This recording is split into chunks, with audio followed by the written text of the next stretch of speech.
According to the Chinese zodiac, 2018 is the year of the dog, or Wùxi.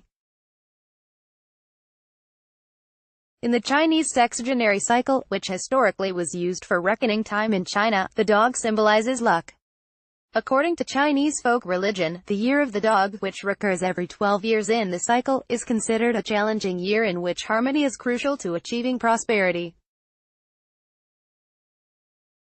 So far, 2018 has proven to be extraordinary in this respect, since the desire to achieve harmony in U.S China trade relationship, the largest bilateral trading relationship in human history, has been overshadowed by continued disputes and accusations of unfair practices. Last November, President Trump enjoyed a very special privilege in China. He became the first U.S. president since the founding of the People's Republic of China in 1949 to be hosted for dinner by the Chinese government inside the Forbidden City in Beijing. The historic palace that once housed Chinese emperors and for centuries was forbidden to all except the emperor, his family, and his attendants. When Chinese President Xi Jinping broke tradition and hosted a visiting U.S. president in the Forbidden City for the first time, the two countries walked away with more than $250 billion in mutually beneficial new business deals. Many China observers at the time mistakenly felt that President Trump was so eager to ingratiate himself with China that he allowed himself to get played, or be taken in, by the Chinese. But as it turns out, this was not at all the case. Only 2 months later, President Trump decided, as he put it, to take a stand on China, because, he said, China had been taking advantage of the United States for too long.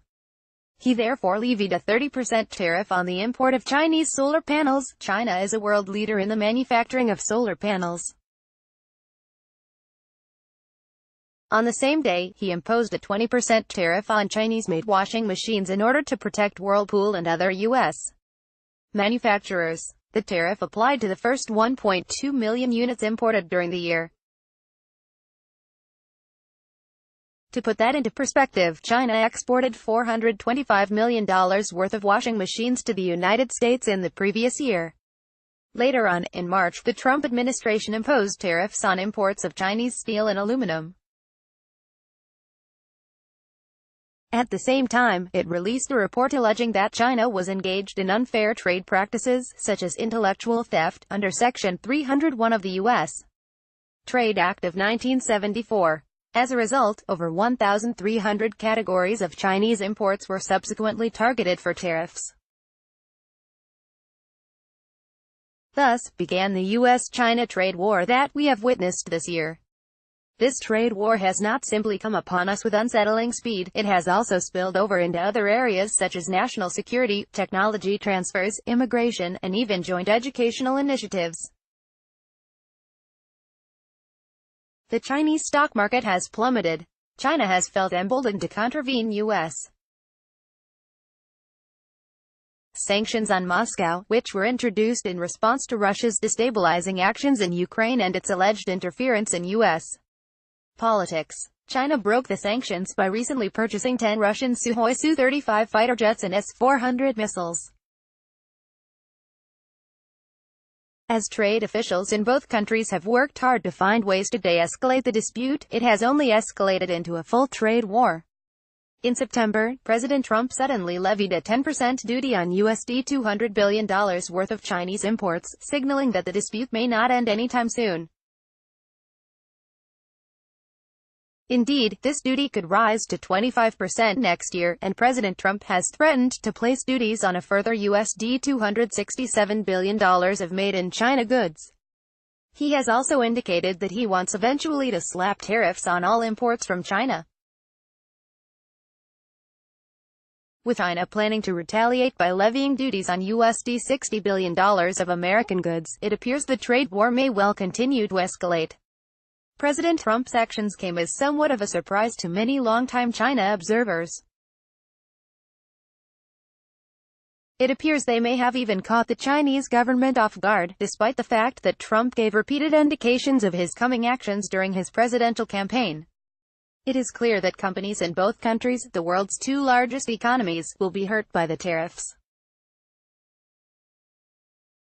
Already, there are signs of supply chains being disrupted, and many firms are delaying investment decisions until they see more stability. So far, Trump's tariffs have chiefly resulted in increased costs for U.S. businesses. These increased costs, however, will undoubtedly trickle down to the American consumer in time. New rounds of tariffs by the Trump administration, however, are likely to target at American consumers more directly. It seems probable that China will move to seek a diplomatic resolution to the dispute as soon as possible, heeding the wisdom of Sun Tzu, its most renowned military strategist and philosopher, who once said, "There is no instance of a country having benefited from prolonged warfare." Indeed, a prolonged trade war would not be in the best interest of the fragile global economy because it creates further uncertainties and anxieties. China knows also that a prolonged trade war will be especially detrimental to its own domestic economy and social stability. A prolonged trade war would threaten to burst the massive property bubble that has formed in China in recent years, which would precipitate a much greater crisis. About the authors, Shiba Yam is president of the U.S. China Chamber of Commerce, a not-for-profit organization that was founded by the late Prescott Bush Jr.